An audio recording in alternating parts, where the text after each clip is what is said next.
Miraba fijamente, sin parpadear, pero con un aire de terror y maravilla, demudado. Algo extraño, grande, le ocurría. Finalmente, como volviendo en sí con un ligero pero enérgico ademán, se levanta, se va hacia su despacho privado.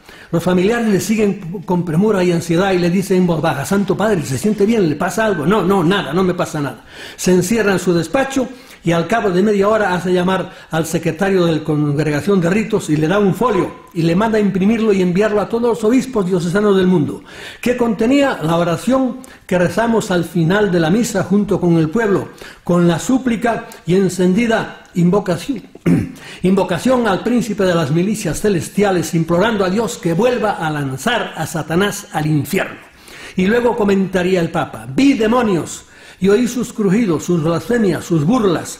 Oí la espeluznante voz de Satanás desafiando a Dios, diciéndole que él podría destruir la iglesia y llevar a todo el mundo al infierno si le daba suficiente tiempo. Igual que nos decía aquí en la cosa. Aquí decía que se le está acabando su tiempo, decía el último libro del Apocalipsis. Y aquí dice, si le daba suficiente tiempo. Y en otros sitios también, que no sé, no me acuerdo dónde está, habla como que el demonio le pide a Dios: dame 100 años nada más. Han pasado entonces 2000, pero las fechas son usadas. Satanás le pidió a Dios el permiso de tener 100 años, dice aquí, para influenciar al mundo como nunca antes había podido hacerlo. Pudo ver también el Papa a San Miguel Arcángel aparecer y lanzar a Satanás con sus legiones al abismo del infierno. Bien, después de León XIII vino Pío X. Pío X fue un santo varón, tan santo que lo canonizaron ya y es San Pío X hoy día. Después de Pío X vino Benedicto XV, que fue un canonista, también un hombre muy serio. Después de Benedicto XV vino Pío XI. Pío XI es ya de mi quinta, ya me acuerdo yo de él. En 1935 por ahí, y los enemigos de Pío XI pues fueron Stalin, que estaba entonces el comunismo echaba chispas, y fueron Hitler, contra el cual escribió una encíclica que se llamaba Min Brennen des Sorge en alemán, y el gran enemigo de él fue Mussolini, con el cual tuvo que hacer el pacto de Letrán, para el cual hizo en Roma una italianada pero tremenda, pero muy italiana. Dentro de la ciudad de Roma hizo la ciudad del Vaticano, hizo un pacto muy bueno con Mussolini, que ahí se portó bien Mussolini. Bien, le dejó hacer eso. Y eso fue Pío XI. Después de Pío XI vino Pío XII. Y Pío XII ya le pasó una cosa muy curiosa. Pío XII, ¿saben lo que le pasó? Pues miren, el día 31 de octubre y el 1 de noviembre de 1950 vio encima del jardín del Vaticano, le dieron el show de Fátima. Vio lo mismo 3 días seguidos, vio lo de Fátima, que el sol bajaba, se cambiaba de colores, venía, y el Papa vio aquello y le hizo una impresión tremenda, pero se lo tuvieron callado siempre. Las autoridades les gustan esas cosas, pues no lo dijeron nunca, pero se sabía perfectamente. Y en los biógrafos últimos sí ya lo admiten, que durante 3 días seguidos vio la cosa de Fátima. Y claro, ustedes dirán, ¿y Fátima qué tiene que ver? Miren, a uno de los ufólogos más importantes, que es Jacques Vallée, francés, es como Jaime y con este que les dije antes, Kiel, de los más serios, le preguntaron una vez: ¿y cuál es la aparición más grande, la cosa de ovnis que usted ha visto, el caso más grande? Y él dijo: Fátima. Para él Fátima era una aparición. Las apariciones de todo tipo, incluidas las de la Virgen, tienen mucho que ver, yo no digo que sean todas, pero mucho que ver con los ovnis, mucho. Y de algunas vemos ciertamente que han sido causadas por ellos. ¿Para qué? Pues de los buenos o de los malos, no sé, para acentuar todavía la devoción y por ahí. Después de Pío XII vino después de Pío XII vino Juan XXIII. Y de eso hablaremos enseguida. Después de Juan XXIII vino Pablo VI. Pablo VI tuvo la osadía de decir que el demonio era un ser real, dijo él, personal, maligno y muy poderoso. Y cuando dijo esto, y además añadió que el humo de Satanás se había metido dentro de la iglesia. Y cuando dijo esto le cayeron arriba todos los periódicos del mundo, incluso los católicos, diciéndole, este es un anticuado, nos quiere volver a la Edad Media, y por ahí le causó aquello un tremendo disgusto. Después vino Juan Pablo II, que ese sí ya no tenía miedo ninguno y era creyente hasta ahora, se fue al Vaticano del demonio, que es la ciudad de Turín, allí es donde están los vaticanistas, ¿no? Y allí les dijo claramente, les echó una tremenda filípica sobre quién era el demonio y por ahí. Pero les voy a leer lo del Papa, que muchos sí lo sabrán. Bueno, después de Pío vino Juan Pablo I, y yo cada vez me convenzo más, después de todo lo que he leído, que lo mataron, pero vamos, claramente los Illuminati. Es decir, la gente que se había colado dentro del Vaticano, que ese Papa no les convenía para nada porque estaba dispuesto a acabar con mucha podredumbre que había dentro. Bien. Algunos de ustedes a lo mejor están pensando, hombre, le está saliendo el jesuitismo para afuera. Mire, yo he sido muy crítico con el cristianismo, ¿verdad? Hoy día no sería tan crítico, ni mucho menos, por lo que les diré. Yo he escrito un libro que se llama Mi Iglesia Duerme, que aquí, eran tiempos de Franco, me lo taparon, no salió para nada, pero en América lleva más de 20 ediciones. Un libro respetuoso del cristianismo, pero que digo algunas verdades. Después escribí un libro que se llamaba ¿Por qué agoniza el cristianismo? Que como ven ya no está tan... Y después escribí otro que era todavía más fuerte, que era El cristianismo, un mito más. Ya digo que hoy día, y no son folletos, no, son libros de 300 páginas. Hoy día no sería tan... porque veo que el cristianismo es el clavo, aunque sea ardiendo, al cual nos tenemos que agarrar ante esta catástrofe que está pasando en las sociedades, en todas. Nos estamos yendo al precipicio porque se está acabando los valores que hasta ahora han cohesionado a las sociedades, empezando por la familia. Sin una familia no hay sociedad. Digan lo que digan los imbéciles que nos quieran gobernar, ¿verdad? Y eso está ahora desmembrándose, está acabándose. Nos dicen no solo que hay 5 tipos de familias. Tu madre tendrá 5 tipos. La mía era mi padre, mi madre y mis hermanos. Bien. Miren lo que les pasó a Juan XXIII. El Papa y yo, eso lo dijo el secretario de él 20 años después que él se había muerto, creo que era un chileno. El Papa y yo estábamos caminando a través del jardín una noche del mes de julio, esto era en Castel Gandolfo, de 1961, cuando observamos sobre nuestras cabezas una nave muy luminosa. Era de forma oval y tenía luces intermitentes y de un color azul y ámbar. La nave pareció sobrevolar nuestras cabezas por unos minutos para luego aterrizar sobre el césped en el lado sur del jardín. Un extraño ser salió de la nave. Tenía forma humana, a excepción de su cuerpo, que estaba rodeado de una luz dorada, y mire qué detalle, y tenía las orejas más alargadas que las nuestras. Su santidad y yo nos arrodillamos.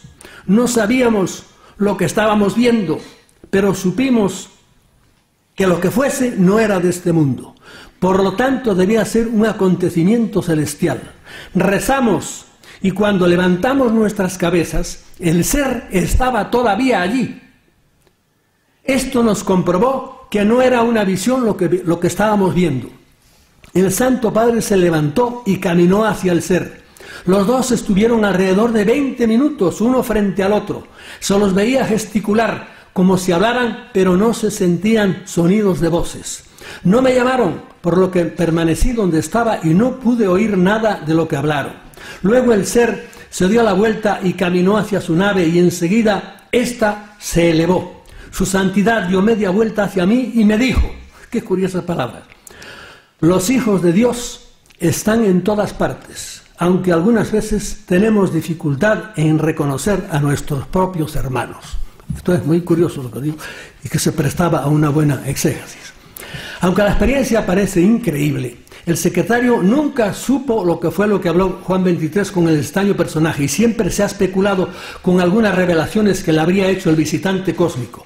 Revelaciones y profecías que él anotaba, el Papa, en un diario, y que con el tiempo han resultado muy ciertas. Entre ellas están el asesinato, esto antes todo lo que pasara, el asesinato de un líder político muy importante, el asesinato de Kennedy, que fue, no sé, un año o lo más o 2 después. la entrada de un país muy poderoso en guerra, en una guerra que nunca ganaría, Vietnam.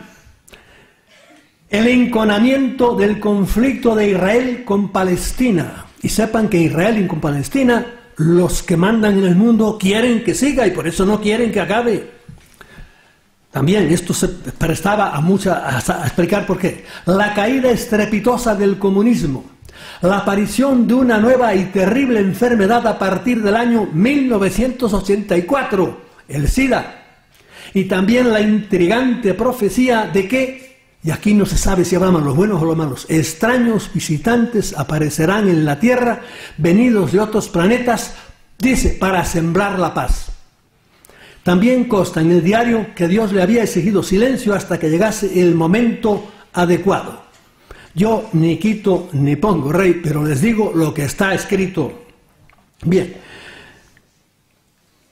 ¿Cuál es la conclusión de todo esto? Pues nada, es identificar a aquellos dioses que vimos al principio, los dioses sumerios por ahí, con estos individuos que andan ahora apareciéndose por ahí y que nos atontan y le echamos la culpa, pues eso, a los humanos por ahí, que efectivamente los directos causantes de todas estas cosas, ¿verdad?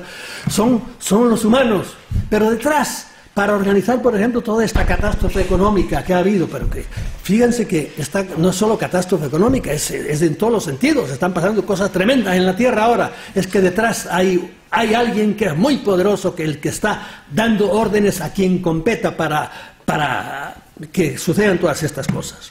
Bien, ustedes dirán, y a todo esto, ¿dónde queda Dios? Y es una gran pregunta. Y yo me la hago también. ¿Dónde queda Dios? ¿Y qué pinto yo aquí? Yo, un pobre ser humano que dentro de poco voy a tener la boca llena de tierra. Como todos ustedes, no se hagan ilusiones, yo iré delante, pero ustedes van detrás. Gran pregunta, y yo les voy a ser sincero, yo soy agnóstico. Soy agnóstico, no puedo creer en aquel Dios de la Biblia tan cruel, pero creo en Dios.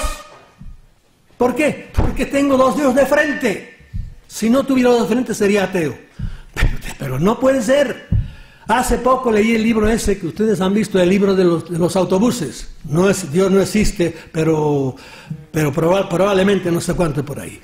Yo leía el libro, me lo leí muy bien leído y decía yo, ¿cuántas dioptrías, Dios mío, tiene esta gente? ¿Por qué? Porque están esperando pruebas de Dios, están esperando pruebas con compás y con escuadra, yo creo. Son las reglitas por ahí, pero Señor, hay cosas materiales, hay cosas. Usted si quiere medir pues tráigame un metro y mides 27 centímetros, 15 por ahí, pero el amor, el sentimiento, el odio, el rencor, el agradecimiento, eso no se mide con reglas. Hace falta deducir, hace falta tener cabeza, porque es espíritu. Y yo soy agnóstico, no creo en dioses con infiernos y crueles y vengativos y por ahí. Esos son nada más que calumnias que le han inventado los teólogos a Dios. Dios, yo creo en un Dios, pura inteligencia. Como decía Cristo, aunque en eso me cuesta más trabajo, Cristo nunca Jesucristo en el Nuevo Testamento dijo, Yahvé, nunca lo citó, siempre dijo mi padre, porque el Dios del cristianismo no es el Dios del Antiguo Testamento. Eso también podríamos hablar muy largo de eso.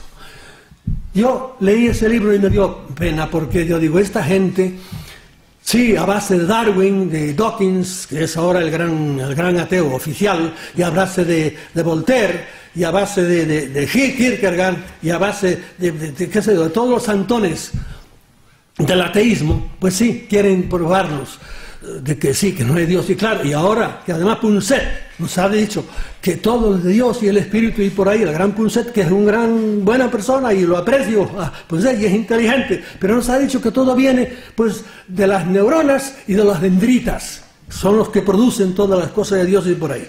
Y Punset, que es muy buena persona, ustedes saben que en griego dendron significa árbol, y Punset se perdió en el bosque de las dendritas por ahí.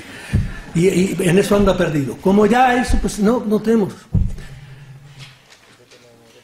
Hace poco leía yo un artículo en un periódico, lo puse así encima, y estaba leyendo un artículo sobre el acelerador de partículas. Ya voy a terminar, un acelerador de partículas, ese de Ginebra, y de repente veo que un punto, tenía la luz así, toda la página del periódico, y veo que un punto va moviéndose despacito, y yo miro aquello, cojo la lupa, que siempre la tengo al lado, y me pongo a mirarlo. Y era un animalito, mucho más chiquito que una hormiga. Tan pequeño era que se paró en el agujero que hace una O en el medio, y ahí se paró.